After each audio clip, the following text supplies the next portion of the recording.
মনে রাখবেন, যেই মহিলা নষ্ট হয়ে যায়, মেয়ে যদি চরিত্রহীন হয়, মেয়ে যদি অপবিত্রা হয়, মেয়ে যদি খারাপ হয়, তো এটা বিরানি পৌঁছলে জাগাত রাখন যায় না, একবারে দূরের ডাস্টবিনে ফেলে দিতে হয়। কোনো নারী পচে যাওয়া, মেয়ে নষ্ট হয়ে যাওয়া, মহিলা নষ্ট হয়ে যাওয়া, আল্লাহর কসম এটা শুধু পচছে না, এটা দুর্গন্ধে পুরা সমাজটা শেষ করে দিচ্ছে। নারী নষ্ট হইলে সব শেষ। ভাত ফুরান হইলে রাতের ভাত সকালে ফানিত ভিজাইয়া খাওয়া যায়, বেডি নষ্ট হইলে এটারে আর জাগাত রাখা যায়।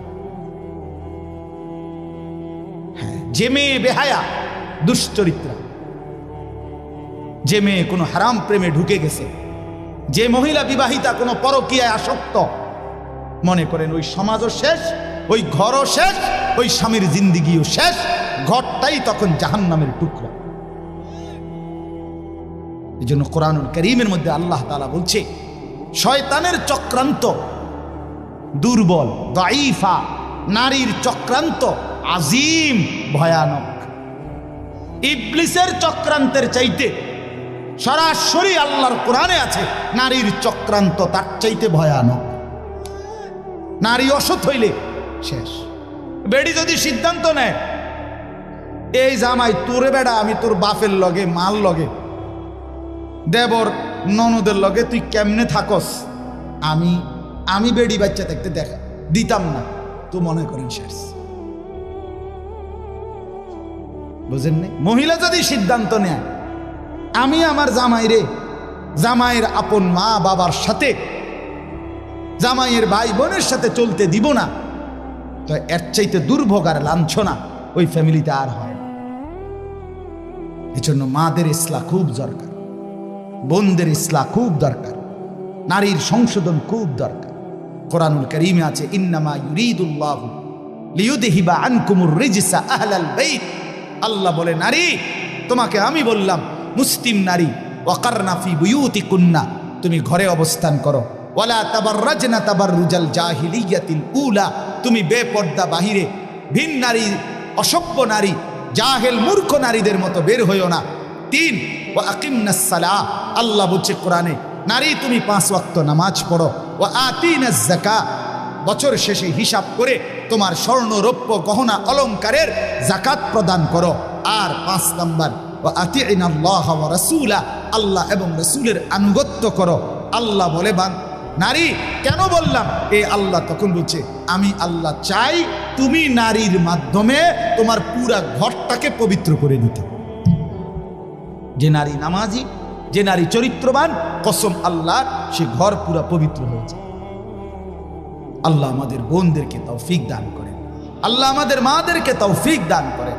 হ্যাঁ বাপ, আপনারা যত্নবান হন। আমি প্রত্যেক দিন বলি, খাট পালং আর সোফা, ফার্নিচার আর দালান বিল্ডিং, টাইলস আর বাথরুম, এটা আপনার জিন্দিগির কামিয়াবি না। আপনার স্ত্রী সন্তানের ঈমান, আপনার স্ত্রী সন্তানের নামাজ, আপনার স্ত্রী সন্তানের পর্দা, আপনার স্ত্রী সন্তানের কোরআন, আপনার স্ত্রী সন্তানের হালাল হারাম মেনে চলা, আল্লাহর কসম এটাই আপনার সংসার, এর মধ্যেই আপনার সফলতা, এর মধ্যেই আপনার জান্নাত, এর মধ্যেই আপনার পরকালের মুক্তি। আল্লাহ বুঝার তৌফিক দান করে। শেষটা হইল আখিরাত, এটাই শুধু তর্জমা বললে আপনারা বুঝে ফেলুন। শেষ এক হইল জীবনের সব কিছু আমার হবে কার থেকে, আর জীবনের সব কিছু আমাকে সাজাইতে হবে কার মতো। এই সহজ বুঝলেন না?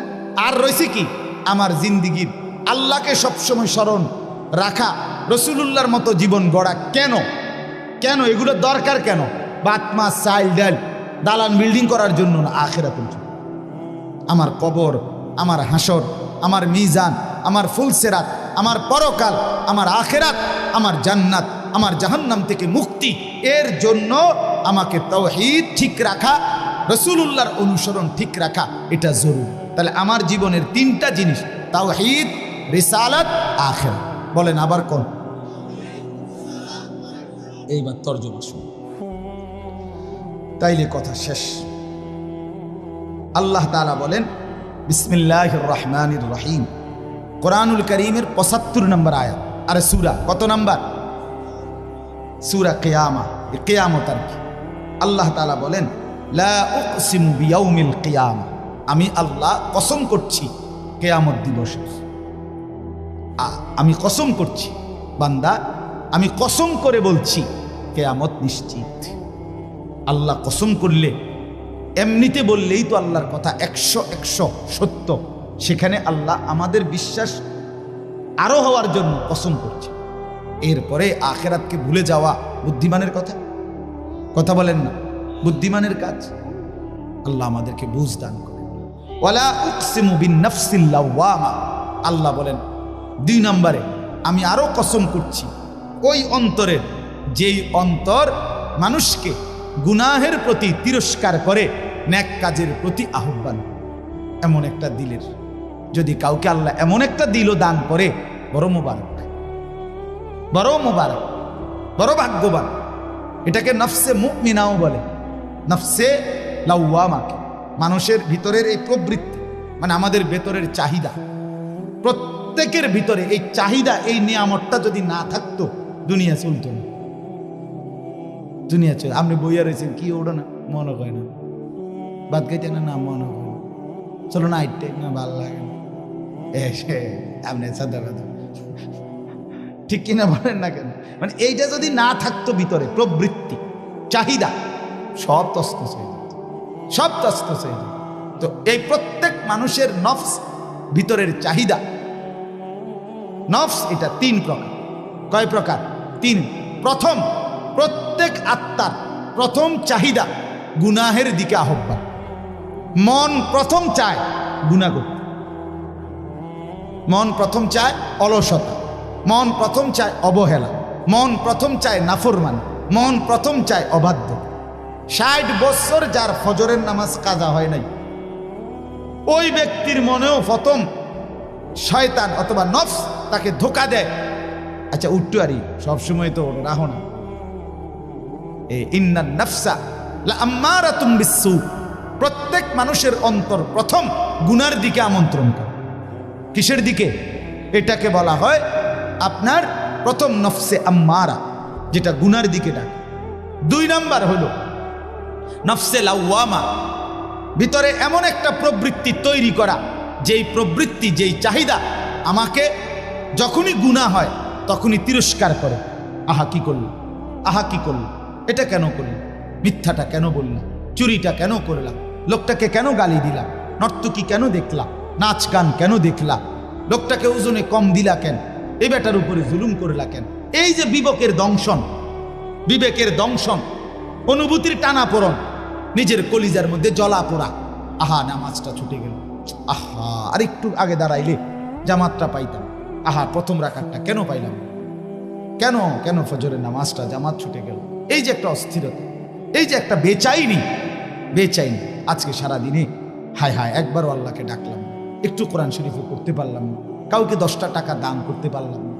এই যে কোনো নেক আমলের প্রতি একটা অস্থিরতা, গুনাহের প্রতি একটা নিজের অস্থিরতা, কেন করলাম, এই কেন আমল ছুটে গেল, এতটুকু চাহিদা যদি কোনো দিলের মধ্যে থাকে, এটাকে বলা হয় নফসে লাওয়ামা।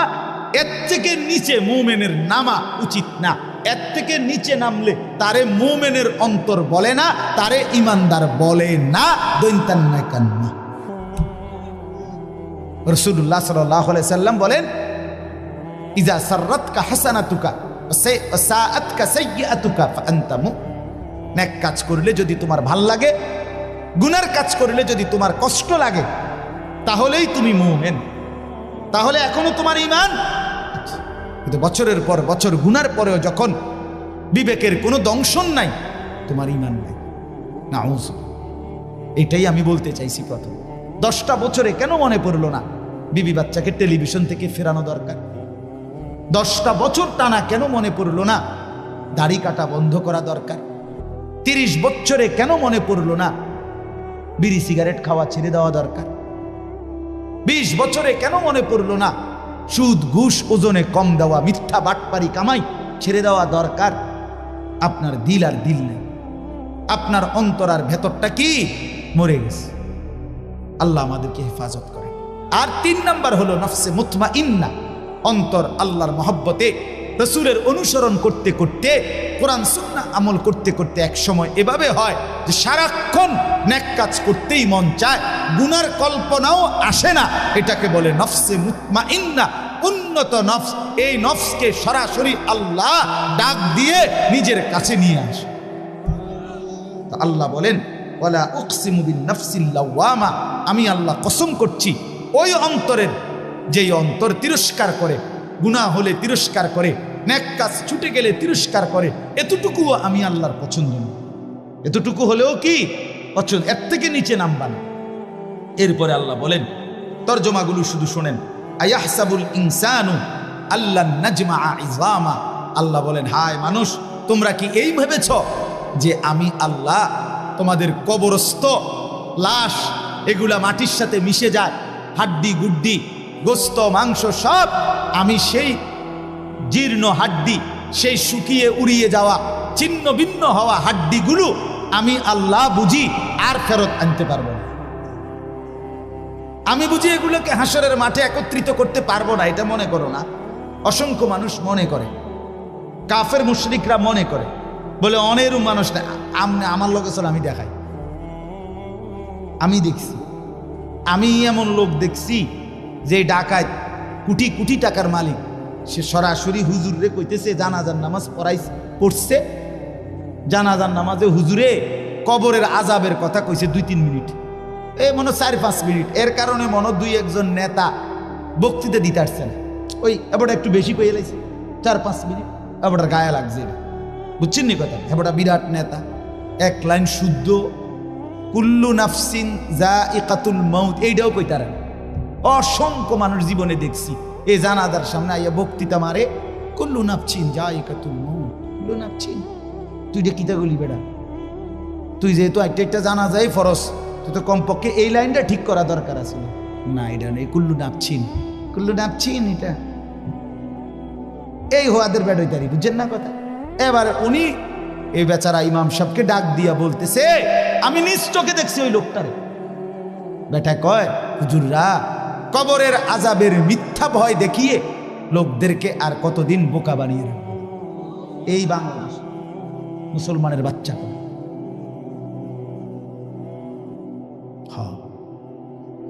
চিন্তা করছে।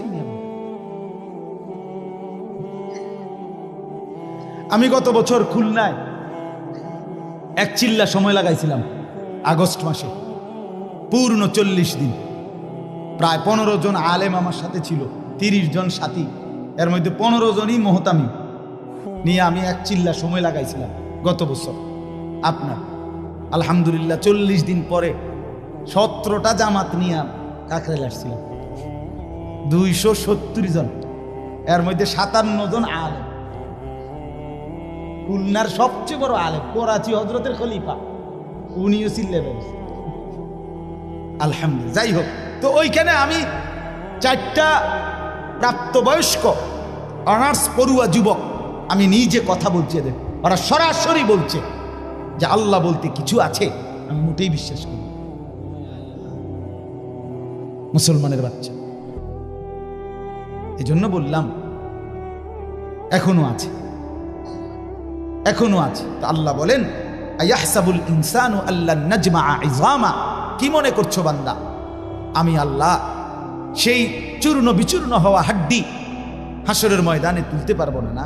এবার আল্লাহ একটা আজীব কথা বলছে, দারুণ কথা, এটা শুনেন। বালা কাদিরিনা আলা আন নুসাব্বিয়া বানানা, মজার জিনিস।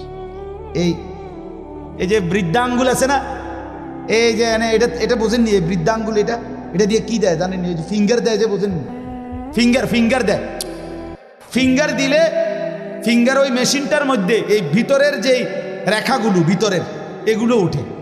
মূলত 800 কোটি মানুষ যদি এক ফিঙ্গার দেয়, তাইলে 800 কোটি ভিতরের এই রেখা ভিন্ন ভিন্ন। আরে দোস্ত, আল্লাহরে চিন্তা না।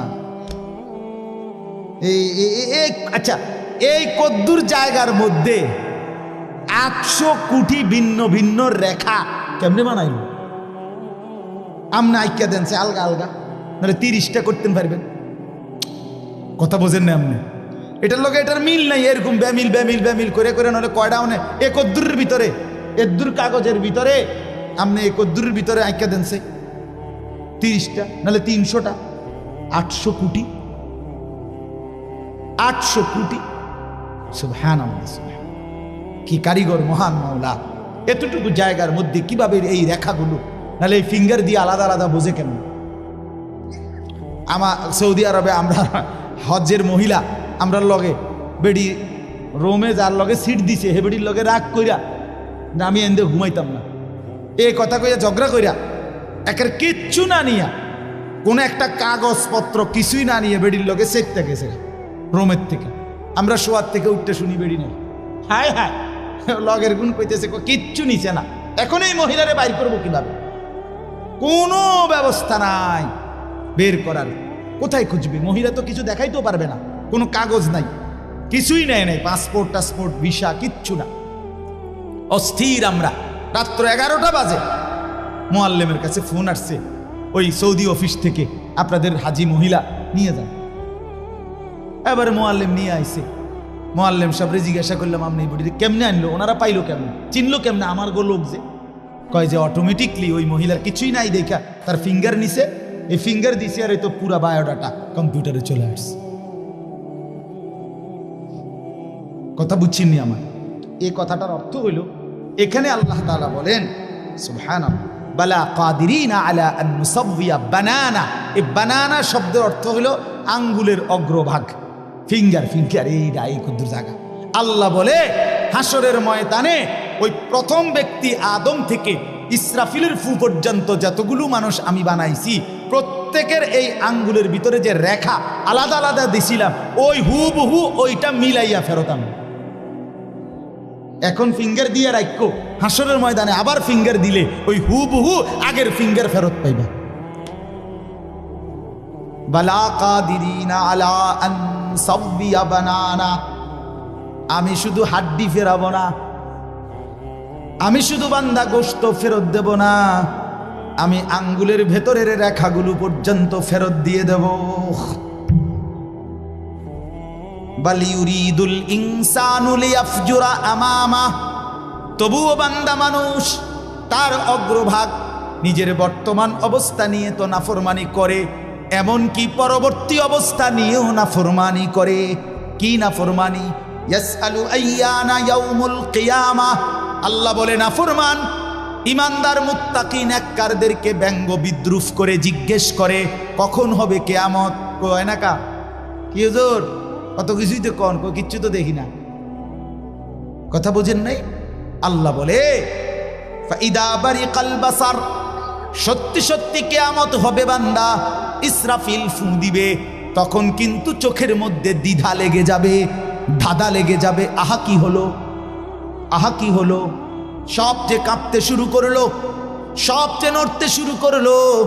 আল্লাহ কোরআনে বলেন ইন্না জালজালাতাস সাআতি শাইউন আযীম। ইসরাফিল ফু দিবে, কিয়ামত শুরু হবে, গোটা সৃষ্টি জমিন একসাথে ভূমিকম্পে কাঁপতে শুরু করবে। সেদিন ওই মনে আসেনি শনিবার দিন সকাল 9:30 বাজে যে ভূমিকম্প হয়েছিল, মন নাই? এই কয়দিন আগে যে হইল না, আমি চাঁদপুর ছিলাম। তো কুমিল্লা ক্যান্টনমেন্টের এক ব্যবসায়ী, তারা বড় মার্কেটের সব রাস্তা তাই এলাইছে হেরা, এই লরণ শুরু হয়েছে। পরে আমারে ফোন দিছে, আমি ফোন রিসিভ করছি। আমি চাঁদপুর মাদ্রাসার ভবন নড়তেছে এরকম আমরাও এনে। তো হুজুর হুজুর হুজুর হুজুর হুজুর কত দোয়া করেন, দোয়া করেন। আমি কি ভাইও আমরা এনে ভূমিকম্প, আমরা সব বাইরে করছি। আমি না ভাই দোয়া করে লাভ নাই, আমার এনে লড়ে কি, আমি কি দোয়া করবো? আমি তো দৌড় ঘুরে আসি, ঠিক কিনা বলেন না? আমি স্থির থাকলে না আপনার লেগে দোয়া করতাম, আমি তো কি রুফে আসছি। ফাইদা বারিকাল বাসার, আল্লাহ বলে ইসরাফিল ফু দিলে কিয়ামত সত্যি সত্যি শুরু হবে বান্দা। চোখ তখন দাদা লেগে যাবে। ও খাসাফাল কামার, চন্দ্র চাঁদ আলোহীন হয়ে যাবে। ও জুমিআ শামসু ওয়াল কামার, সূর্য চন্দ্র একাকার হয়ে যাবে, কিচ্ছুতে কোনো আলো থাকবে না। ইয়াকুলুল ইনসানু ইয়াউমাইদিন আইনাল মাফার। মানুষগুলো দিক বিদিক মাতালের মতো ছুটতে ছুটতে দৌড়তে দৌড়তে একে অপরকে জিজ্ঞেস করে বলবে আইনাল মাফার, ভাইয়া পালাবো কোথায়, আশ্রয় কোথায়, দাঁড়াবো কোথায়, লুকাবো কোথায়? কাল্লা লা ওয়াজার, রব্বুল আলামিন বলেন না বান্দা, আজ জমিনে কোথাও আশ্রয় নাই। ইলা রব্বিকা ইয়াউমাইদিনিল মুস্তাকার, আজকে শুধুই কেবল তোমার রব আল্লাহর কাছেই আশ্রয়। আজ কিয়ামতের ময়দানে যেতেই হবে। আজ জমিনের কোথাও থামবে না ভূমিকম্প, কোন জায়গায় গিয়ে তুমি আর মাটিতে স্থির হইতে পারবা না। ইউনাব্বাউল ইনসানু ইয়াউমাইদিন বিমা কদ্দামা ওয়া আখার, আল্লাহ বলে হাসরের ময়দানে দাঁড় করিয়ে আমি আল্লাহ, তুমি বান্দা যা কিছু নিজে আমল করেছো, যা কিছু তোমার পরবর্তীতে রেখে গিয়েছ, সবটা তোমাকে জানাবো। তোমার নামাজ এদ্দুর, তুমি মাদ্রাসায় দিয়েছ, তুমি মসজিদে দান করেছো, সেখানে নামাজ পড়েছিল এত হাজার মানুষ, তাদের সওয়াবও তোমার নামে আসছে এদ্দুর, দুইটা মিলাইয়া তোমারে দেখাবো। তুমি নিজে টেলিভিশন দেখছো এদ্দুর, তোমার রেখে যাওয়া টেলিভিশনে পরবর্তী 10 বছর তোমার বউ বাচ্চারা দেখে গুনাহ কামাইছে এদ্দুর, সেটাও জমা হইছে তোমার নামে মোট এদ্দুর। বিমা কদ্দামা ওয়া আখার, আল্লাহ বলে তোমারটাও দেখাবো, তোমার রেখে যাওয়াটাও দেখাবো, নেকটাও দেখাবো, গুনাহটাও দেখাবো। বালিল ইনসানু আলা নাফসিহি বাসীরা, আল্লাহ বলেন বরং আমি শুধু ইউনাব্বাউ শোনাবো না, তুমি বান্দা নিজেই তোমার চোখে সচক্ষে তোমার আমলনামার মধ্যে দেখবা। তোমার হায়াত, তোমার রাত, তোমার দিন, তোমার সকাল, তোমার দুপুর, তোমার হাসি, তোমার কান্না, তোমার একাকী, তোমার প্রকাশ্য, তোমার শব্দ, তোমার নিশ্চুপ থাকা, তোমার আচরণ, তোমার উচ্চারণ, সেকেন্ড সেকেন্ড পলক পলক, নিঃশ্বাস নিঃশ্বাস তুমি দেখবা। ওয়ালাউ আলকা মাআদিরা, আল্লাহ বলেন তখন বান্দা তুমি বহু উজর আপত্তি পেশ করতে চাইবা। তুমি বলবা রব্বুল আলামিন এত গুনাহ আমি করি নাই, এত নাফরমানি আমি করি নাই। রব্বুল আলামিন বলবে জমিন কথা বলো, জমিন কথা বলবে। রব্বুল আলামিন বলবে হাত পাও অঙ্গ প্রত্যঙ্গ কথা বলো, সব কথা বলবে। রব্বুল আলামিন বলবেন ডান কাদের বাম কাদের ফেরেশতা তোমরাও কথা বলো, তারাও কথা বলবে। রব্বুল আলামিন বলে আমল নামাও দেখো। এবার আল্লাহ বলবেন আমি নিজেও বলছি শোনো। এমন কি দিবা, জমিনও তো বললো, তোমার হাত পাও তো বললো, ডান কাদের বাম কাদের ফেরেশতাও তো বললো, আমল নামা তো লিখিত হলো, আমি রব্বুল আলামিন তো নিজেই বলছি। আলাম ইয়ালাম বিআন্নাল্লাহা ইয়ারা, আল্লাহ বলে বান্দা তুমি কি জানো কিনা আমি কিন্তু তোমাকে দেখি। দেখে কিনা? কতক্ষণ? কতক্ষণ বলেন বন্ধু, কতক্ষণ? রাত গভীরে আল্লাহ বলেন আমি বান্দা জেগে আছি। আহা 2টা বাজে যুবক, ডানে বামে তাকাইয়া তুমি দেখলা কেউ জেগে নাই। মা ঘুমিয়ে গেছে, বাপ ঘুমিয়ে গেছে, বোন তুমি আমার দেখলা ডানে বামে কেউ নাই। তুমি আলাদা রুমে লেফের নিচে কম্বলের নিচে, এবার মোবাইলে তুমি উলঙ্গ ছবি আর নর্তকীর নাচ, অথবা তুমি বোন পরের ছেলেকে নিজের রূপ আর নিজের উলঙ্গ দেহ দেখাইবা শুরু করলা। আল্লাহ বলেন আনিস পৃথিবী ঘুমিয়ে গেছে, আমি কিন্তু জেগে আছি, আমি কিন্তু দেখছি, আমি তো দেখছি, আমি তো ঘুমাই নাই। আমার মতো মনিবকে সামনে রেখে কেমনে মনটা খুলতে পারলা, করতে পারলা? বলেন আল্লাযী ইয়ারাকা হিনা তাকুম, আল্লাহ বলে বন্ধু আপনি দাঁড়াইলেও আমি দেখি। ওয়া তাকাল্লুবাকা ফিস সাজিদিন, আমার নামাজি বান্দাদের সাথে রুকু সেজদা করলেও আমি দেখি, আমি তো দেখি। লা তাখুযুহু সিনাতুন ওয়ালা নাওম, আমি তো তন্দ্রাও যাই না, ঘুমও যাই না। লা ইয়াযিল্লু রাব্বি ওয়ালা ইয়ানসা, আমি কারো কথা ভুলে যাই না, আমি কখনো পথ হারাই না। ওমা মাসসানা মিন লুগুব, আমাকে কোনো ক্লান্তি স্পর্শ করে না। 7 আসমানের উপর 7 তবক জমিনের নিচ আমি এক নজরে বরাবর দেখি। দেখে কিনা বন্ধু? চলেন দোস্ত আমার, বন্ধু আমার, কুয়াশায় ঘেরা এই ফুটা ফুটা পানি পড়ছে গায়ের মধ্যে। এমন গভীর রজনীতে রাত 12টা বাজে। চলেন মাওলাকে ডাক দিয়ে বলি, মাওলা পেছনের জিন্দিগির গুনাহ ছেড়ে দিলাম, আর করব না, ওয়াদা দিলাম। আমি মাওলা লজ্জিত, মাফ চাইলাম। আল্লাহ বলে, বান্দা দিল থেকে যদি বলো, যদি সত্যি সত্যি বলে থাকো বান্দা, আমিও ওয়াদা দিলাম আসমান ছোঁয়া গুনাহ মাফ করে দেব, পাহাড় পরিমাণ গুনাহ মাফ করে দেব, সমুদ্রের ঢেউ পরিমাণ গুনাহ মাফ করে দেব। তবে সত্যি সত্যি বলো, দিল থেকে বলো, আন্তরিকতা নিয়ে বলো, গুনাহ ছেড়ে দিবা কিনা বলো, আর করবা না বলো, আমি লজ্জিত বলো, তাইলে আমি আল্লাহ গফারতু লাকা ওয়া লা উবালি, আমি কোনো পরোয়া না করে মাফ করে দেব। আল্লাহ আমাদেরকে মাফ করে দেন।